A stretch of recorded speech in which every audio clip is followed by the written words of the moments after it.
우리 귀한 성도님들 예배하는 자리에 어떤 모습으로 왔든지 하나님이 여러분을 기쁘게 받으시고 또 여러분을 사랑하시고 존귀히 여기시는 줄로 믿습니다. 어떤 어머니가 나폴레옹 황제에게 나아가서 죄를 짓고 사형 선고를 받은 아들을 사면해 달라고 간청하였습니다. 황제는 그 어머니의 아들이 2번이나 과오를 범했기 때문에 죽어 마땅하다고 대답했습니다. 어머니는 말했습니다. 제가 간청하는 것은 정의가 아닙니다. 저는 자비를 구하고 있습니다. 그러자 나폴레옹이 말했습니다. 당신의 아들은 자비를 받을 자격이 없소. 여인은 간절히 청했습니다. 폐하, 만일 제 아들이 자비를 받을 자격이 있어서 자비를 베푸신다면 그것은 자비가 아닐 것입니다. 자비를 받을 자격이 없기 때문에 어머니가 간절히 자비를 구하는 것입니다. 황제는 그 어머니의 말을 듣고는 깊이 생각을 하더니 그 여인의 아들을 사면하였다는 일화가 있습니다. 저는 지난 주일에는 교회는 죄에 대하여 경각심을 가져야 된다는 말씀을 전했습니다. 교회는 우리가 죄인이지만 교회가 죄스러워서는 안 된다는 것입니다. 교회는 거룩하고 순결해야 된다고 주님이 말씀했습니다. 또 주님은 교회에 메고 패는 군대를 주셨으니 우리는 그 주님의 은혜를 따라서 겸손히 기도할 것을 말씀했습니다. 용서에 대한 예수님의 말씀을 하자 베드로가 주님께 나와서 물었습니다. 주여, 형제가 내게 죄를 범하면 몇 번이나 용서하여 주리이까? 7번까지 하리이까? 여러분, 왜 베드로는 7번까지 용서해 주리이까라고 물었을까요? 당시 유대인들은 자신들의 신앙적 책무를 수치화하는 관습이 있었습니다. 1번, 3번, 7번. 벤시라라고 하는 당시의 유명한 랍비는 범죄한 이웃을 2번은 용서해 줘야 된다고 말했습니다. 유대교 랍비들은 3번까지는 용서하고 그 이상은 하면 안 된다고 가르쳤습니다. 그럼에도 불구하고 베드로가 7이라고 하는 숫자를 말한 것은 유대인들에게는 7이라고 하는 숫자가 완전한 숫자이기도 하고 또 거룩한 숫자의 상징이었습니다. 그러므로 인간의 한계까지 7번까지라도 용서하리까라고 주님께 물은 것은 굉장히 대단한 질문이었습니다. 그러나 이때에도 역시 예수님은 제자들이 생각지 못한 말씀을 하셨는데 22절입니다. 다 같이 함께 22절을 읽겠습니다. 다 같이요. 시작. 예수께서 이르시되 내게 이르노니 7번뿐 아니라 7번을 70번까지라도 할지니라. 그리고 한 비유를 말씀하셨는데 이 비유를 잘 이해해야 예수님의 말씀이 우리가 가슴에 와닿고 이해가 될 것입니다. 어떤 임금에게 1만 달란트 빚진 자가 있었습니다. 때가 되어서 자기 종들을 다 모아서 결산할 때가 왔습니다. 다 빚을 얼마나 갚았느냐? 얼마냐? 그러나 그 사람은 빚을 갚지 못했습니다. 왜냐하면 그 빚이 너무나 커서 도저히 갚을 수가 없었습니다. 여러분, 혹시 빚이 있습니까? 함부로 빚지지 않기를 권면합니다. 세상에 빚보다 무서운 것이 또 있을까 싶기도 합니다. 저는 저의 형제 가운데 한 분이 너무 많은 빚을 져서 평생을 고통과 고생 속에서 사는 것을 보고 있고 지금도 그 빚 속에서 허덕이면서 빚을 갚기 위해서 온갖 고생을 하는 모습을 보고 있습니다. 그 빚이 너무 많아서 가족들이 다 도망을 갔습니다. 형제들하고 관계를 다 단절했습니다. 친척들과도 휴식을 단절하게 지내게 되었고 결국은 그 빚이 자식들에게까지도 너무나 무거운 짐을 짊어지게 되었습니다. 저하고 굉장히 중요한 관련된 얘기입니다. 어느 날 그 분이 저희 큰 누님에게 이렇게 얘기했답니다. 언니, 내가 예수를 안 믿으면 이런 때 자살하지. 언제 죽어? 빚이 없는 나라가 천국이야. 여러분, 빚을 함부로 지면 안 돼요. 함부로 남의 돈을 쓰는 게 아니에요. 절대로 사채나 이런 걸 쓰면 안 됩니다. 이 세상에는 노름으로, 도박으로, 사업의 실패로 인해서 빚을 지고 벼랑 끝까지 몰려있는 사람들이 적지 않습니다. 그래서 가족들까지 다 뿔뿔이 흩어지고 헤어지는 사람들이 있습니다. 빚이 그렇게 무서운 것입니다. 오늘 이 1만 달란트 빚진 자도 그와 같습니다. 1만 달란트가 얼마나 많은 돈인지 아세요? 여러분, 1만 달란트 해놓고 달란트 밑에 1번 해놓고 주석을 해놨는데 금, 은의 단이라 그랬어요. 달란트를 말할 때는 금을 얘기합니다. 1달란트는 6천 데나리온입니다. 한 데나리온은 노동자 하루의 품삯이니까, 한 달란트가 6천 데나리온이니까 1만 달란트라고 하는 것은 6천만 명이 하루 동안 일하는 임금이에요. 제가 그거를 돈으로 계산해 보니까, 제가 만일 빚을 갚으려면은 1년 365일 동안 하루도 놀지 않고 먹지 않고 쓰지 않고 돈을 벌었네. 16만 4천 년 동안 돈을 벌어야 갚을 수 있는 빚입니다. 그러니까 이 사람은 갚을 수가 있어요, 없어요?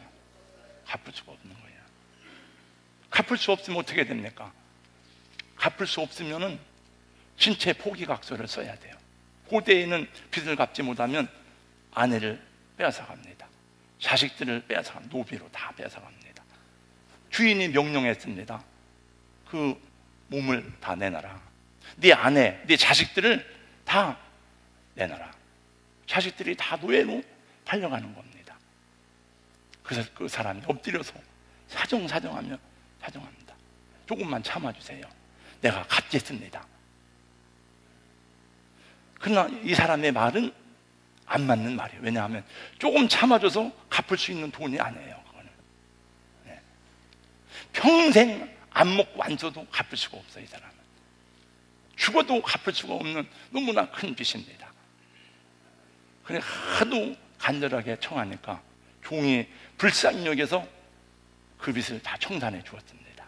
그래, 천천히 갚으라고 기한을 연장해 준 것이 아니에요. 완전히 탕감을 해준 겁니다. 26절 말씀해 보니까 주인이 불쌍히 여겨 놓아보내며 그 빚을 탕감해 주었더니, 여러분 혹시 빚이 있다면 그 빚을 누가 다 갚아준다면 얼마나 좋겠습니까?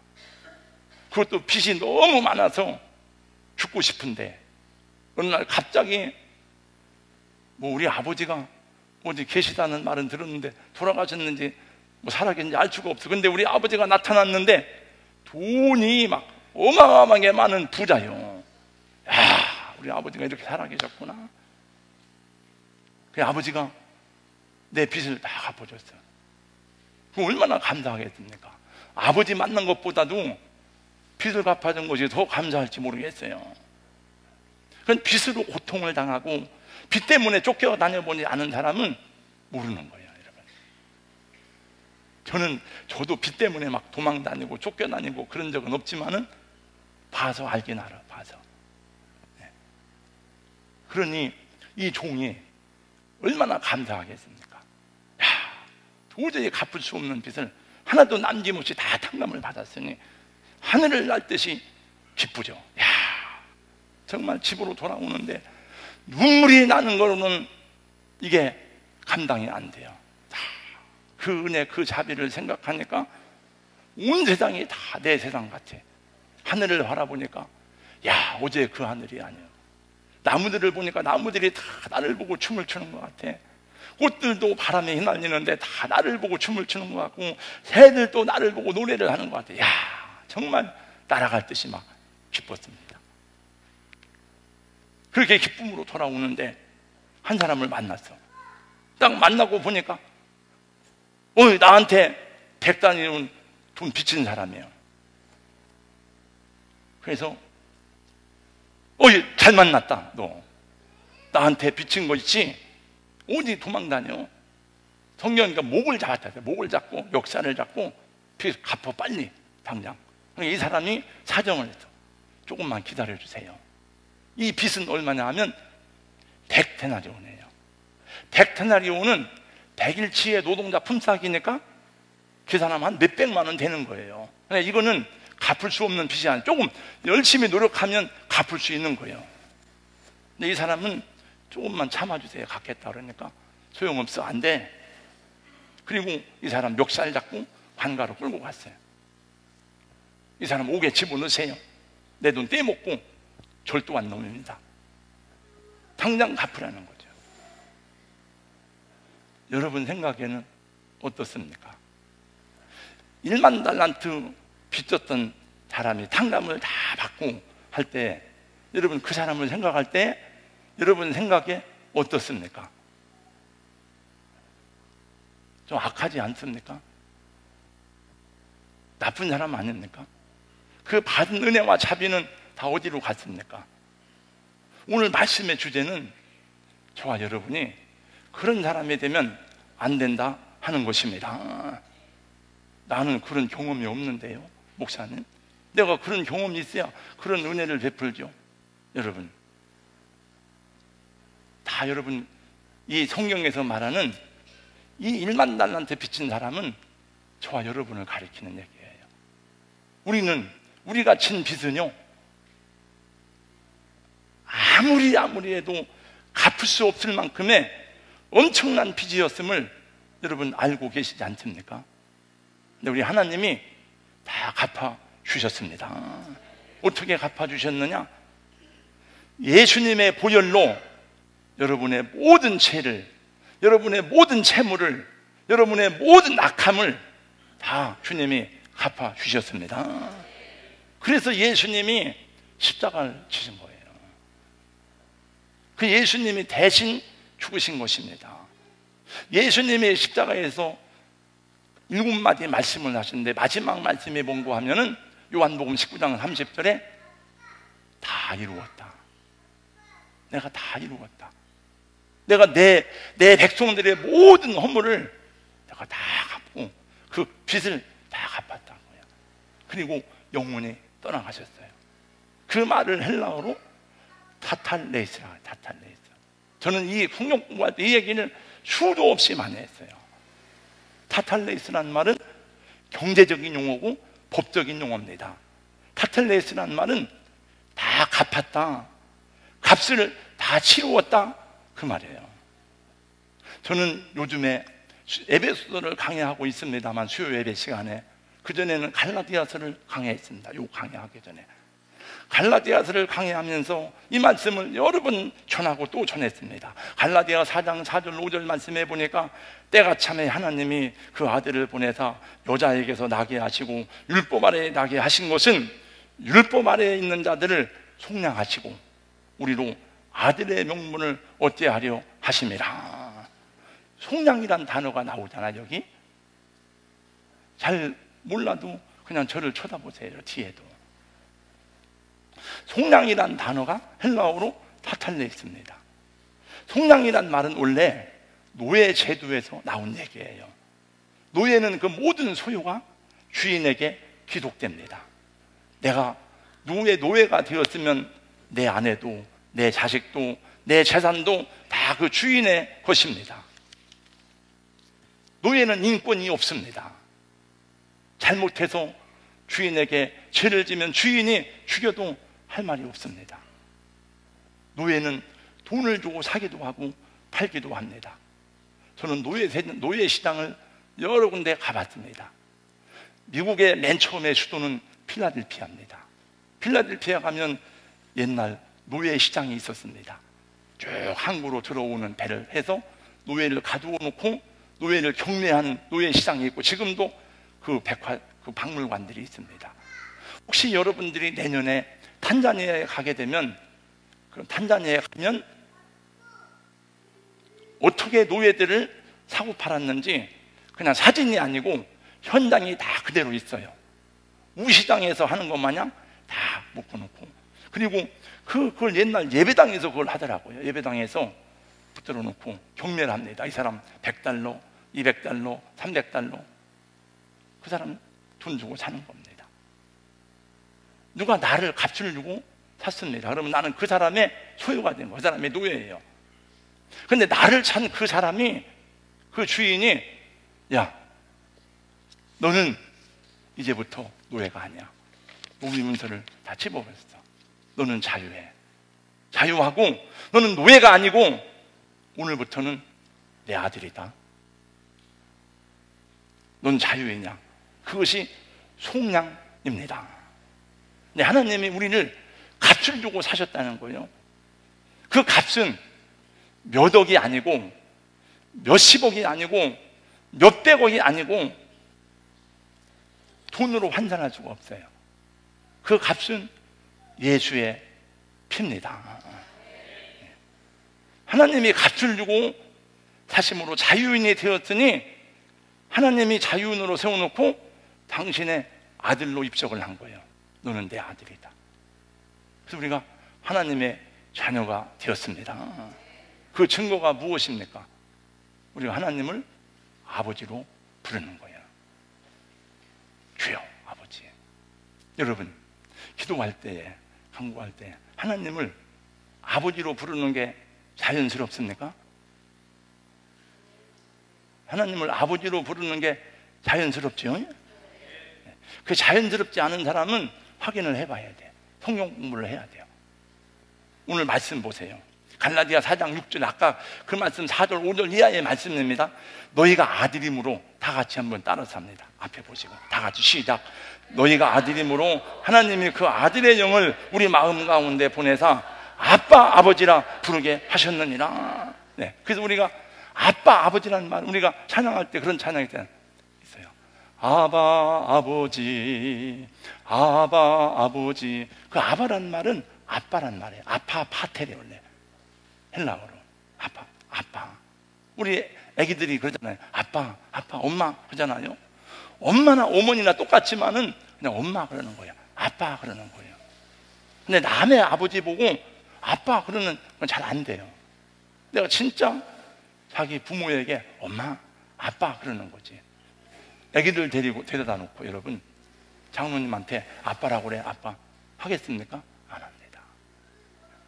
그래서 여기 보니까 하나님 우리 마음 가운데 아들의 영을 보내사 아빠 아버지라 부르게 하셨느니라. 7절 말씀이에요. 그러므로 내가 이후로는 종이 아니요 노예가 아니요 아들이니, 아들이면 하나님으로 말미암아 영광의 나라를 상속받을 자니라. 그러니까 예수 믿는 사람은 조금 돈이 없어도, 조금 가난하면 어때요? 내가 하나님의 아들이고 하늘나라의 왕자고 내가 하늘나라를 상속받을 사람인데 당당하게 살아야죠. 할렐루야. 그 복화술 할 때 그 권사님, 그 우리 작년에 봤습니다만 그 아줌마, 무슨 땡땡이 아줌마가 나오잖아. 당당하게 살아, 당당하게 그러잖아요. 이렇게. 여러분 조금 못 입으면 어떻습니까? 하나님의 아들인데. 이 세상께서는 아무리 누려도 여러분 다 불거품처럼 지나가는 건데, 우리 성도 여러분, 우리는 율법의 저주와 사탄의 올무로부터 예수 그리스도께서 우리를 해방하셨습니다. 죄와 사망과 심판과 지옥의 형벌로부터 주님이 우리를 자유케 하셨습니다. 세상의 모든 초동학문의 노예로부터 우리를 속량하셨습니다. 당신의 몸과 당신의 생명과 당신의 핏값을 지불하시고 우리를 사셨습니다. 그래서 주님 성경에 말씀하다 내가 피로 주고 핏값을 주고 샀다. 예수 결박 푸셨도다, 나의 결박 푸셨도다, 모든 결박 푸셨도다. 나는 자유에, 다 같이요. 소리 높여 할렐루야, 소리 높여 할렐루야, 소리 높여 할렐루야. 나는 자유에.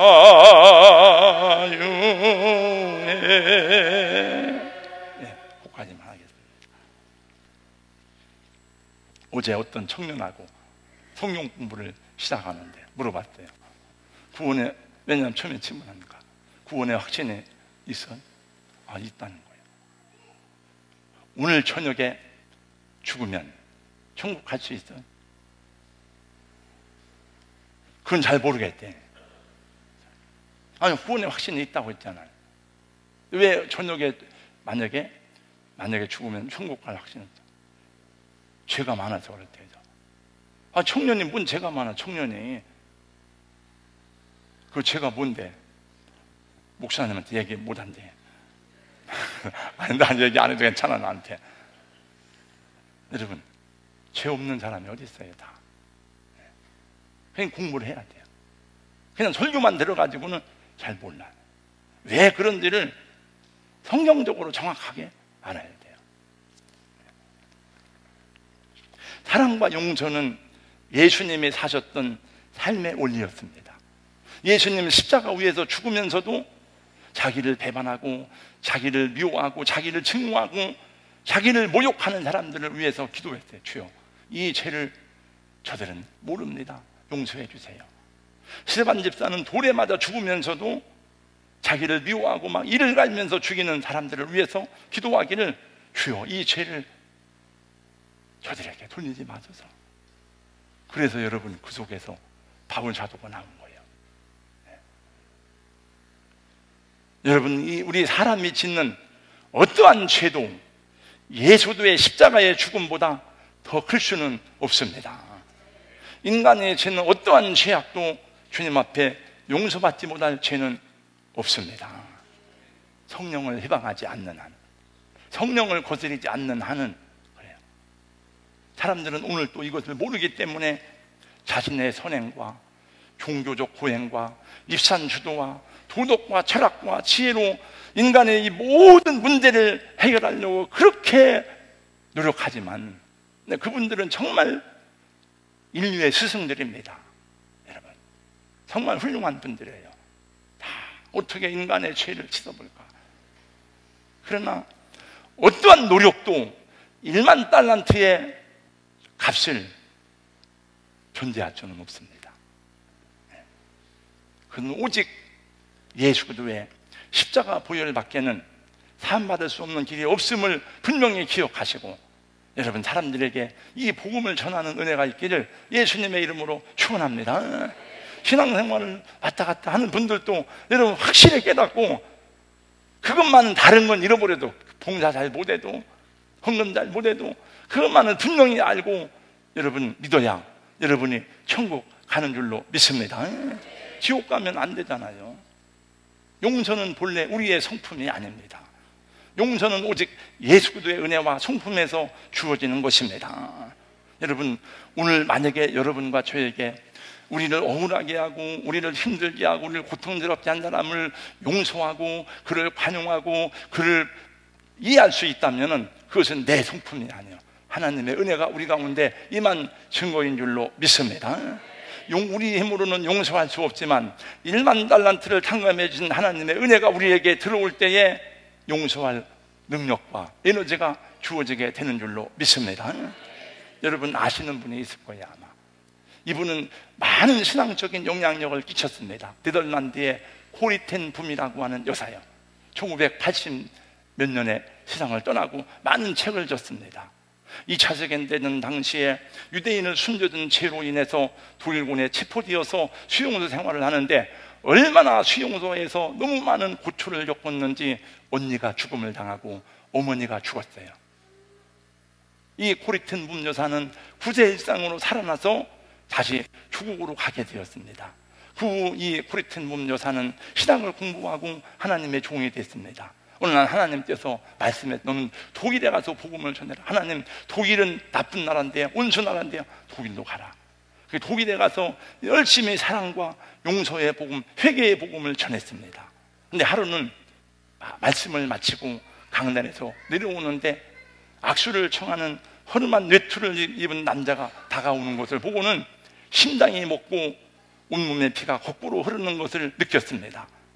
그는 강제 수용소에서 자신과 자기의 언니의 옷을 벗기고 그렇게 수치스러웠고 조롱을 하던 그 간주였기 때문이었습니다. 갑자기 당황스럽고 어떻게 해야 될지 몰랐습니다. 말로는 용서를 외쳤지만은 용서의 문제가 현실로 다가오자 마음이 요동치고 걷잡을 수 없는 감정이 복잡해졌습니다. 그는 즉시로 하나님께 기도했습니다. 하나님 도와주세요. 어떻게 해야 됩니까? 순간 호리텐 분 여사를 감싸면서 주님이 보였습니다. 내가 십자가에서 피 흘려 죽은 것은 너만이 아니라 저 사람을 위해 죽었다. 내가 용서하였다. 그를 위해 기도해줘라. 그래서 그 남자의 손을 잡고 기도를 했습니다. 그 남자는 말했습니다. 내가 어떻게 구원받을 수 있습니까? 내가 어떻게 내 죄를 다 사함받을 수 있습니까? 그리고 기도를 해줄 때에 하늘이 열리고 주님의 사랑이 그 현장에 임했습니다. 순식간에 원한과 이 애증의 감정이 다 녹아버리고 말았습니다. 그리고 그 일이 있은 이후에 이 호리텐 붐은 얼마나 마음이 홀가분하고 마음이 기쁜지 재생의 치료를 받았다고 그랬어요. 자기가 10년은 젊어졌다고 고백했습니다.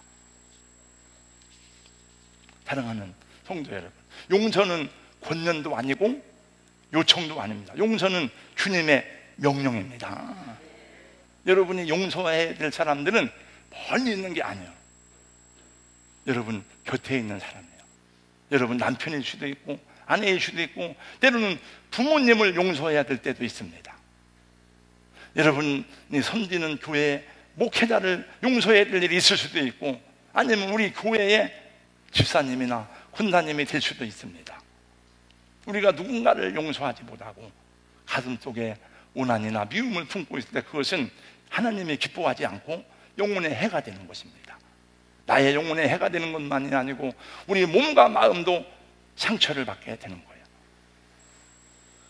어느 교회에서 목사님이 설교 중에 성도들에게 물어보았습니다. 사랑하는 성도 여러분, 혹시 여러분 중에 미운 사람, 보기 싫은 사람이 한 사람도 없는 분이 계십니까? 있으면 한번 손 들어보세요. 당연히 아무도 손을 들지 않죠. 그렇지요. 세상에 살면서 미운 사람, 보기 싫은 사람은 한 사람도 없는 사람이 어디 있겠습니까? 저도 마찬가지입니다. 그랬더니 한 사람이 예 하고 손을 들었습니다. 목사님이 보니까 그 교회에서 나이가 제일 많은 할아버지 성도님이었습니다. 아, 우리 할아버지는 미운 사람이 하나도 없으세요? 할아버지가 말했습니다. 아, 옛날에는 많이 있었는데 지금은 다 죽었어.